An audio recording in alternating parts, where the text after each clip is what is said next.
Good evening. Jochen, I have to correct you. I'm not always right. In fact, if you talk to my wife, she would say I'm always wrong, especially when it comes to the dishwasher and stuff like that. Okay.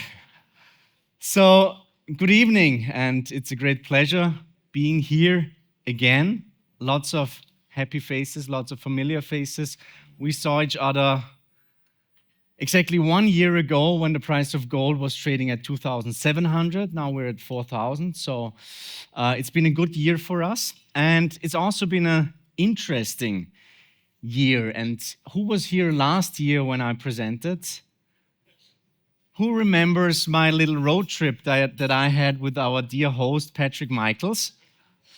So there's always the conference, the Precious Metal Summit in Beaver Creek, and then on Monday, they're starting the Denver Gold Show in Colorado Springs. And in between, we're also always doing a road trip. So last year, Patrick said, let's do a road trip. Let's take an Alpine Pass. We've got a nice car. The problem was we took the wrong turn. So it took us like 5 to 6 hours. We didn't have any cell phone reception. We didn't have any GPS. And if you know Patrick Michaels, he's always really positive. He's always optimistic, smiling. And I think I saw him for the very first time really nervous. So that was a near-death experience that we had together and was kind of a bond. So in hindsight, I really enjoy looking back to that moment. And this year, together with Florian Grummes, we said, let's do a road trip again. And we went axe throwing. So not axe like Eier, but axe. And Patrick is a really good axe thrower. So when we see each other together with Florian, we always greet ourselves like this, yeah. So, but thank you very much, Patrick. Thank you, Andrew. Thank you to ZURI Invest for the invitation, for putting together this wonderful evening. Let's briefly talk about gold. We all know that since 1971, the world's been in a big monetary experiment, the fiat era. But we've seen that one monetary asset has stood apart. And the number that you have to remember is 9.4. 9.4 is the CAGR, the compound annual growth rate of the price of gold from 1971 to 2025. So I would say a quite decent performance. But still, what does the financial establishment tell you? What do the CFAs, the asset managers trained to worship modern portfolio tell you? They still tell you that gold is a pet rock, that gold is a barbarous relic. Because their models, their religion, if you will, modern portfolio theory, it says that markets are always perfectly efficient. So all prices are always perfectly fine. Everything is discounted. But let's make an experiment. Ask those experts a few simple questions. Ask them about the 5,000-year track record of fiat currencies or of gold. Ask them about inflation cycles. Ask them about the Austrian School of Economics, and you will get blank stares. And then ask them the simplest but most fundamental question of all. Look them right in the eye and ask them, what is money? And you'll probably get more blank stares. And this is a phenomenon that we see in the Western world. If you talk to people from Turkey, from India, from high inflation countries in general, they will have a much better understanding of what money actually is. And this brings us to the heart of this problem that we're facing today, that the old investment playbook is breaking down. Because the classic 60-40 portfolio, it basically rests on one bet, that bonds always hedge equities. But now, as we're facing inflation all over the globe, as we're facing this new inflationary reality, bonds are no longer a stabilizer for your portfolio. They've become a dead weight. They are dragging portfolios lower as inflation risks still are vastly ignored. So that negative correlation between stocks and bonds that we've been taught to take for granted over the last couple of years, it's actually the exception. It's not the rule. Because the data is clear, we crunched the numbers. Over the last 100 years, stocks and bonds have actually moved together 70% of the time. So why did the 60-40 portfolio last for a few decades? Because it was an anomaly, the so-called great moderation, a world of constantly falling inflation rates. But ladies and gentlemen, that world is over. Now the big question is, where is the future demand for gold coming from? I think it's not coming from the equity side. From my point of view, equities and gold aren't opponents. From my point of view, it will come from the largest market, which is the fixed income market, 160 trillion. And if even small breadcrumbs from this large cake in fixed income, 160 trillion, move into the direction of gold, this is going to have a big, big impact. And this is starting to begin now. So this is why we, in our 2024 report, we said you'll have to have a new 60-40 portfolio. We said it should be 45% stocks, 15% bonds, 15% what we call safe haven gold, 10% performance gold, 10% commodities, and 5% Bitcoin. So as you can see here, gold plays a double role. There's first of all safe haven gold. That's physical gold stored in safe jurisdictions with minimal counterparty risk. There's no need for active timing. You just buy it, you hold it. It simply sits in your portfolio as a strategic monetary reserve. And you've probably got no idea how many people, how many institutions are approaching us and asking us, what is actually the best jurisdiction for saving our gold? So this has become a very, very important topic. But the thing about safe haven gold is, I hope that I can inherit it to my kids, to my grandkids. But there is no need for active timing. But then there's performance gold. That's silver plus gold and silver equities. This part of the portfolio, from my point of view, has to be actively managed because we know that volatility is high and that leverage can cut both ways. So safe haven gold provides stability and performance gold adds momentum and leverage to your portfolio. And together, they can be transformational, as we've seen over the last couple of months. Now, it's not only Incrementum coming out with this view. Actually, Morgan Stanley, a company which is slightly larger than Incrementum, they came out with the 60-20-20 portfolio. They said 60% equities, 20% bonds, and 20% gold. So, ladies and gentlemen, this is happening. Larger companies on Wall Street are finally realizing that inflation risks will continue to be in the market and that gold is an excellent portfolio diversifier. But let's briefly talk about the current setup in gold. Last year, at that time of the year, as I've said, gold was trading at 2,700, silver was at $32. Well, I remember in October, I got up in the morning, I looked at the screens, gold was up 2-3%, new all-time highs. We all got used to that. But to some degree, we all kind of knew it's not gonna last forever. So, on 10th of October, we had gold at 4,000. 7th of November, gold at 4,000. But it feels like in the gold industry, there's an enormous amount of pessimism. And I've never seen sentiment switching from overly bullish to pretty pessimistic in such a short time frame. Now, we remember October 21st. Gold taught us a lesson in statistics, a move of 5.7%. Now, that's a 4.5 sigma event, as it's called in statistics. In a normal world, that's actually impossible. It would only happen every 240,000 trading days. That's a pretty long time.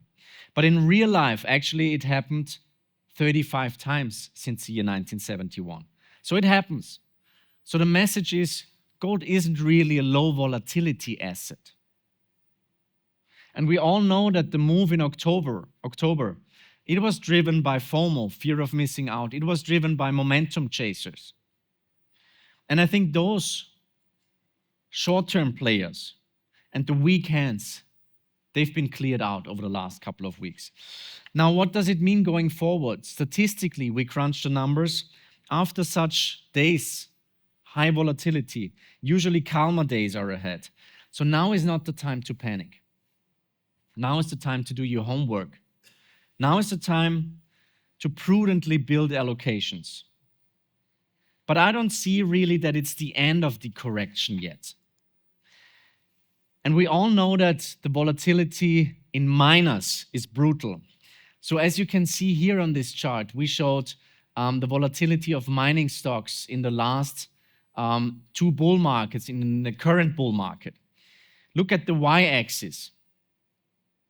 We're looking at 60%, 70% drawdowns as a normal part of the bull run. It happened in the 70s, it happened in the 2000s. And now we've seen a 20% drawdown in the GDX. So miners, as you know, are gold on steroids. They will test your conviction, ladies and gentlemen. But this volatility is the flip side of their explosive high beta potential. Or as Rick Rule once said, miners are gold on steroids. When you buy gold, you're buying insurance. When you buy a gold miner, you're buying a leveraged speculation on that insurance. And I think that perfectly sums it up. Now, from my point of view, as I've said, we haven't seen the end of this correction. I mean, days like this, they're trying to challenge my opinion. But based on our models, we would say the next couple of weeks, probably until Christmas, it's going to be some sort of a choppy sideways trading. So from my point of view, 3,850, something like that, is a target that I can see coming over the next couple of weeks. But again, this is a healthy correction. It's a pullback. It's definitely not the end of this bull market. Now let's briefly talk about the key drivers of this bull market. It's first of all monetary excess, it's geopolitical shifts, and it's systemic distrust.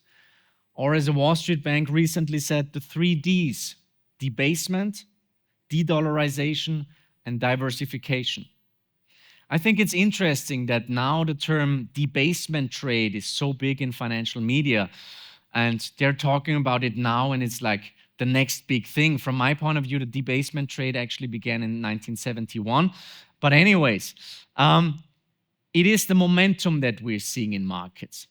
Now, the first driver is monetary excess. As we know, gold does really well when governments cannot resist the printing press.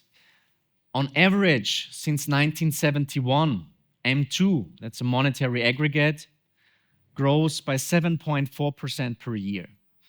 But as you can see on this chart, actually, I would like to show it with the laser pointer, but I learned that laser pointers are forbidden in Switzerland. So, yeah, it's very, very dangerous to handle them, it seems. So, as you see on this chart, we've seen some sort of stagnation when it comes to the money supply over the last couple of years. But now the money supply is rising again. And my friend Larry Lepard, he wrote a good book called The Big Print, and he says the price of gold is already discounting, it's already smelling this big print that's going to happen. Have a look at the monetary growth. It's mainly driven by China now. Nobody follows the growth numbers coming out of China. Few people saw the big news today that China is officially restarting quantitative easing. I thought it was really big news. So the majority of the monetary growth globally is now coming from China. And from my point of view, we'll see it in the Western world as well. And we all know what's going to happen when the next crisis happens. Central bankers will try to put out the fire. We just saw the end of quantitative tightening in the United States. Last 2 weeks, the balance sheet of the Federal Reserve grew by 150 billion. So there will be another round of quantitative easing. And as Peter Schiff once said, there will be more rounds of quantitative easing than Rocky movies. So we can expect more QE. Now going forward to the second driver, obviously geopolitical shifts. We all know the data. We all know that the US still acts as the world's payment back office. So every dollar transaction flows through the system of the United States. But China, Russia, and others are now building rails to actually bypass Washington. And for 3 years in a row, we've actually seen central banks buying more than 1,000 tons of gold. That's a third of annual gold production. That's significant. And in the first half of 2025, central banks bought 483 tons. Third quarter, I think 283 tons. So we're right on track for another year of more than 1,000 tons of purchases. And it will continue. Just read the central bank gold survey. It shows that a record 43% of all central banks are planning to boost their own holdings. So Poland, China, Russia, India, they're not diversifying. They're actually remonetizing gold. Now, what does this chart tell us? It shows central bank holdings and, on the other hand, US debt held by foreign central banks. And it's a very famous chart that Tavi Costa put together a while ago. And you can see that gold's share of international reserves just rose to 28%, which is the highest in 30 years. Now, everybody is talking about de-dollarization. From my point of view, de-euroization comes first. And we're already seeing that. So gold just officially took the second place. Gold is now the second largest monetary reserve, and it took over from the euro. Now, who of you was here last year when I presented? Okay, quite a few. You might remember I've got this tradition of coming up with weird analogies, mostly from the world of sports. Last year, I introduced you to the world of professional wrestling. So who remembers the heel turn? Yeah? So the heel turn is actually in wrestling when the bad boy, the bad guy, becomes the good guy. And this is the best example. Who's that? The Rock, Dwayne Johnson. So before he became a Hollywood star and actor, he started as a wrestler. And he's probably not the very best actor. It's like a little bit like the Arnold Schwarzenegger of this generation. But he was a great wrestler. And he started as the bad guy. But then the audience said, this guy is so good, so interesting, so good looking perhaps. We want him to be the good guy. So this is a heel turn. And this is exactly what we're seeing in central bank behavior. Nobody cared about gold during the Great Moderation. For 40 years, central banks have basically been selling gold. But now we're seeing this heel turn. The bad boy gold becomes the good guy. Central bankers all over the world, especially in emerging markets, they're signaling a rediscovery of gold as a neutral monetary reserve asset. And the third major driver is systemic distrust. We all know the Hemingway saying of how he went bankrupt, gradually, then suddenly. And this is what's happening to trust. It's eroding, it's collapsing gradually, then suddenly. We're seeing it in science, we're seeing it in politics, we're seeing it in media, we're seeing it in society. And now we're seeing it in the gold market itself. So as trust in the system, in the plumbing of the system wanes, physical gold is surging. And as you can see here, COMEX gold deliveries are going through the roof. So this demand for physical gold, for real stuff, is revealing the fragile truth. London vaults are draining, COMEX deliveries are rising, metal is moving. So investors are sending a very clear signal. We want real bullion, not paper claims. And this is a sign of distrust in our system. Now the big question is, where are we in this cycle? Dow theory shows that in every trend, there's 3 phases. You've got the accumulation phase, the contrarian phase. Then you've got the public participation phase, and then you've got the distribution phase, the mania phase. Now, ladies and gentlemen, gold is not a contrarian asset anymore. That's pretty clear. But I think now we are like really in this public participation phase.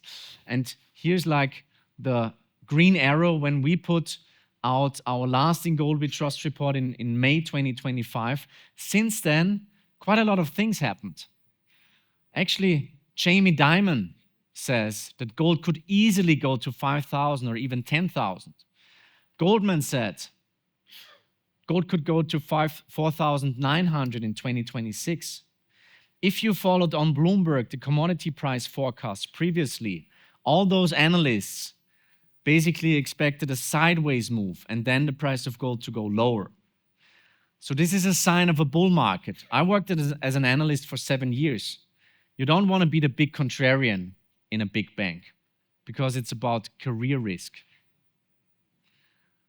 So Wall Street is now finally realizing, okay, perhaps gold is an interesting thing, which is a sign of this stage of the bull market that we're in. But to use the big short analogy, and the leitmotif of this year's report was the big short, I think we're somewhere in 2007 when Michael Burry, he found the first few people on Wall Street who were actually starting to believe his thesis, his very bold, his very contrarian thesis. We're somewhere in that stage. Now, despite growing interest in gold, institutional allocations are still pretty small. That's a study by UBS for family offices, above 100 million assets under management. So family offices currently hold only 2% of their assets in gold and precious metals. 2% gold, that's like, and 1% in commodities. Art and antiques is like 1%, infrastructure is 1%. If you have a look at allocations to private equity, to real estate, or even cash, they're significantly higher. So 2%, that's not a hedge, that's actually pocket change for a family office. And you know what I see in my daily business? I talk to lots of institutional clients, and often they call me and they say, we're considering selling gold now. We've made this big move now, but very few are still considering buying gold at these elevated prices, which I think is quite telling that we're not at the end of the road. Another great chart by Bank of America, inflows since the year 2020. Actually, 2.7 trillion inflows to stocks, 4.5 trillion to cash, 2.1 to bonds, 0.1 trillion, so 100 billion to gold. I calculated the number, 100 billion, that's like 2% of the market cap of NVIDIA at the moment. So I know for the gold market, it sounds like a huge number, but it's all relative. So from my point of view, this is not a sign that we're trading in a bubble yet. Now, let's briefly talk about the valuation of gold. Is gold expensive? It depends. If you compare it to oil, if you measure it in commodities, gold is actually pretty expensive. But I wouldn't actually value it in things that we consume, but rather in things that we can print. Or we can compare it to other asset classes, like equities, for example. Now, if we compare the market cap of gold to the market cap of US equities, the S&P 500, currently, gold's market cap is just 38% of the market cap of equities. That's exactly the long-term median since the year 1925. Now I ask you, ladies and gentlemen, do big bull markets usually end at median values? No, they end at extremes. And you can see in 2011, you can see in 1980 or the 1930s, gold was valued actually at 160% of the valuation of equities, for example. And now one of my favorite charts, the so-called shadow gold price. Who knows the shadow gold price? Nobody, okay. So that's actually the question. Where would gold be? How much would gold be worth if the whole monetary base were backed by gold? So at the moment, if it would be 25%, price of gold would have to be 5,400. At a 40% backing of our monetary base, 8,600. And 100% backing, that's 21,000. Now, this is not a forecast, but it's rather a mirror, and it's showing us two different things. First of all, that the monetary expansion over the last couple of years has been massive. And secondly, that gold as a monetary asset remains deeply undervalued. And the interesting thing, ladies and gentlemen, is history rhymes. And I tried to read less like news and daily noise and more history, monetary history. And if you read history, you will see that twice in the last century, actually in the 1940s and at the beginning of 1980, the market value of official gold reserves covered more than 100% of the US monetary base. So there seems to be a pattern. Roughly every 40 years, the gold coverage has surged to parity. So if it happened before,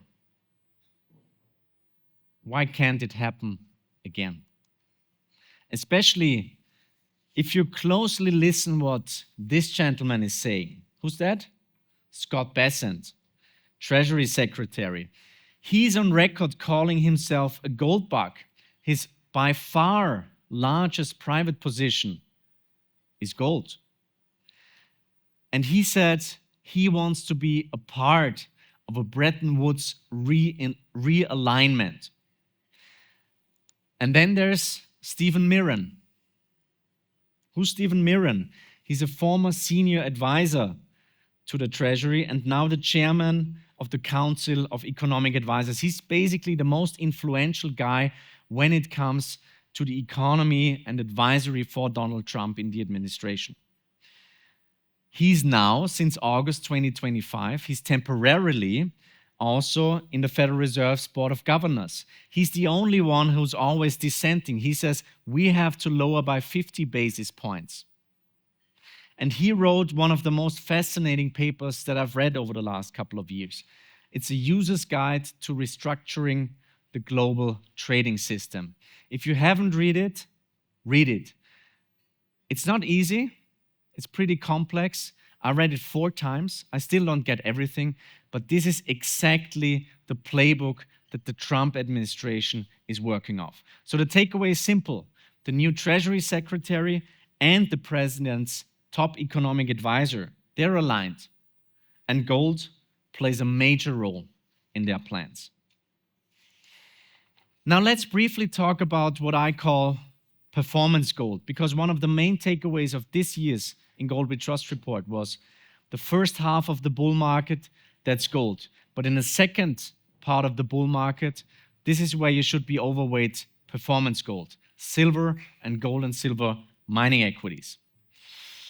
Now, again, I'm always doing sports analogies. Who's following cycling here? Just one person. Okay, 2. So what kind of sports do you do? In the morning, somebody said drinking. And I said, you're Canadian or Australian? And he said, no, I'm German. Then I said, you have quite a lot of reasons to drink. So cycling, I couldn't care less about cycling until quite recently. Who knows Tadej Pogačar? He's like the superstar in cycling. He's like what Patrick Mahomes is in American football, or in our football and soccer. It would be Yamin Yamal, for example. So he's like a young superstar dominating this sport for the next couple of years. And I learned quite a lot about cycling when I watched this show on Netflix called Tour de France Unchanged. Because cycling may look like a solo sport, but it's actually a team sport. So you've got different roles in cycling. There are the so-called domestiques. They shield the leader from wind, they fetch bottles, they close the gaps, they set the pace. Then you've got the specialists. Those are the climbers and the sprinters. They've got well-defined roles. And then you've got the road captains. They plan the strategic moves and they manage risk real time. So one rider crosses the line first, but the team wins the race. Now, a while ago at the Tour de France, Pogačar, he lost against his arch rival, Jonas Vingegaard. That's like Federer losing against Djokovic or Nadal. It really hurt. So 2 years later, he came back to the Hautacam, which is in the French mountains, the French Pyrenees. This is really steep up there, 14 kilometers uphill, 1 vertical kilometer. And Pogačar returned determined. Team on the front, pace rising, then the launch, the sudden attack. It looks like it's the final kilometer of the climb. Audio? Vingegaard can't go. Vingegaard cannot respond, and Pogačar attacks.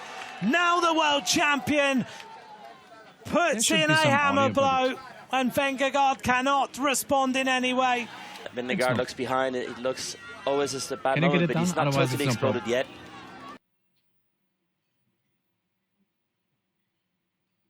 So yeah, this is basically what I've been saying.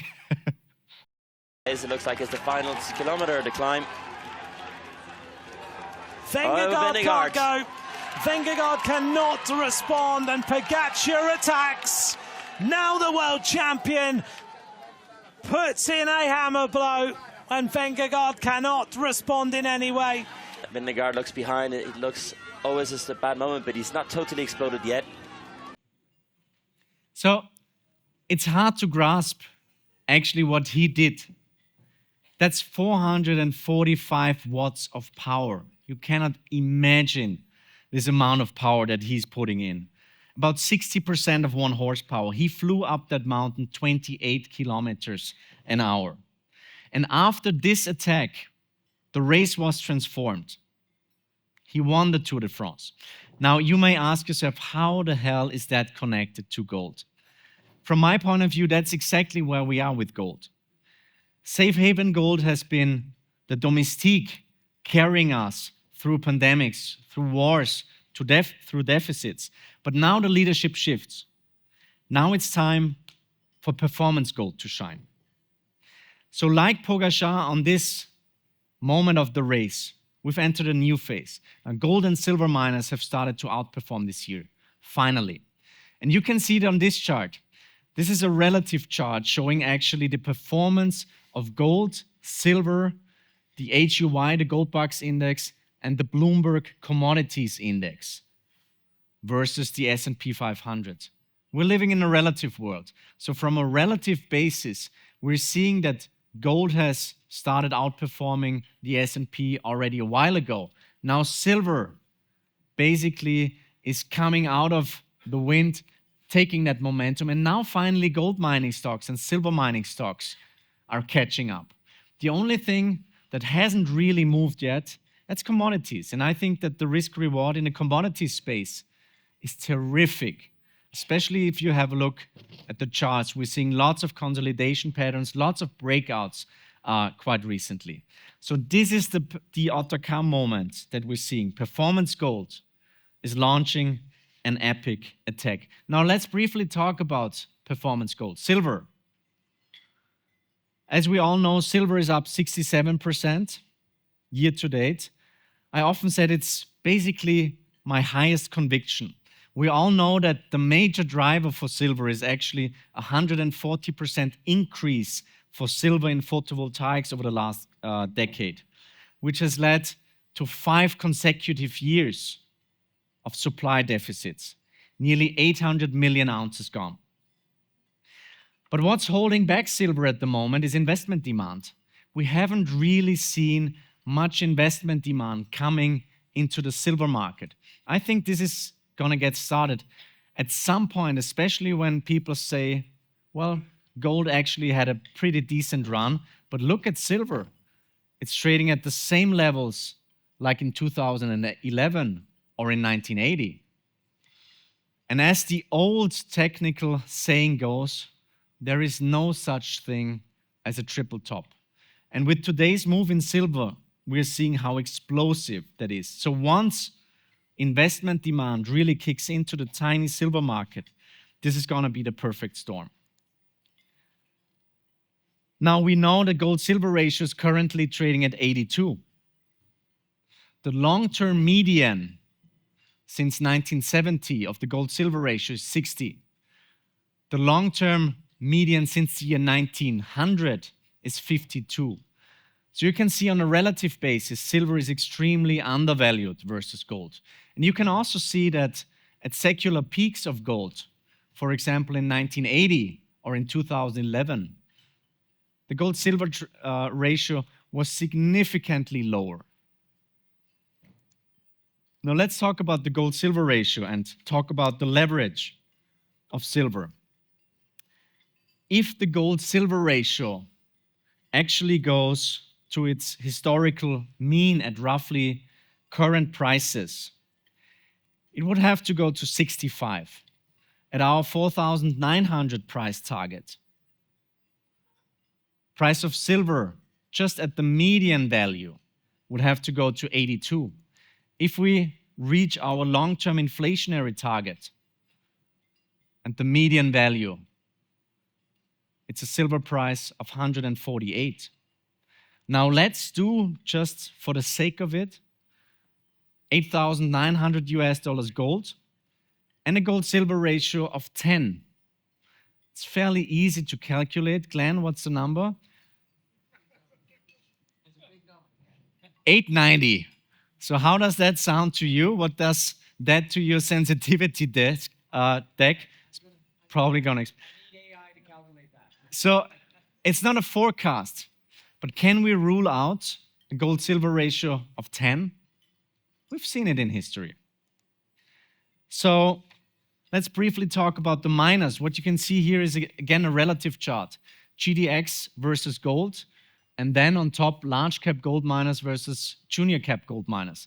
It is showing you that large cap gold miners have just started to put in some relative strength versus gold, and that junior miners have quite recently put in some relative strength versus the large caps.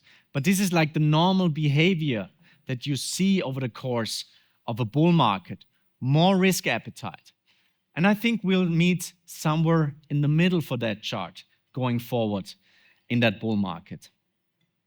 Now, what's interesting, ladies and gentlemen, is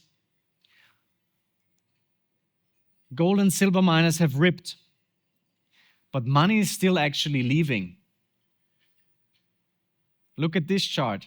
Those are the outflows and the inflows into the GDX and the GDXJ. So actually in 2024, when mining stocks have underperformed the price of gold big time, we've seen outflows of 2.3%. But this year, after terrific performance of gold, we're still seeing outflows. We've seen outflows of 3.9 billion into GDX and GDXJ. So ask yourself, who is selling into that strength?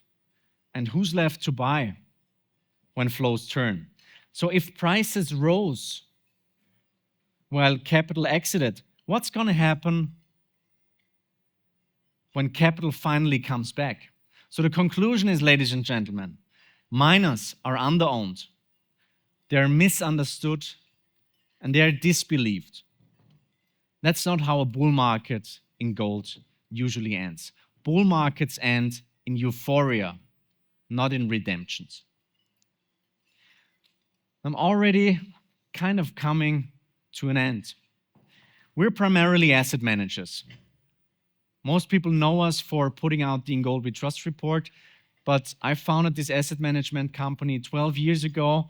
We're still a boutique, but it's going tremendously well. And now the big question for us as asset allocators is, how do we actually time the market? How do we judge when we're seeing the end of this bull market? There are obviously many ways to judge the finish line. Fundamentals, technical signals, gut feeling, sentiment, you name it. But our conviction is a monetary approach, a monetary quantitative approach, which is based on scenarios, is probably the most robust framework.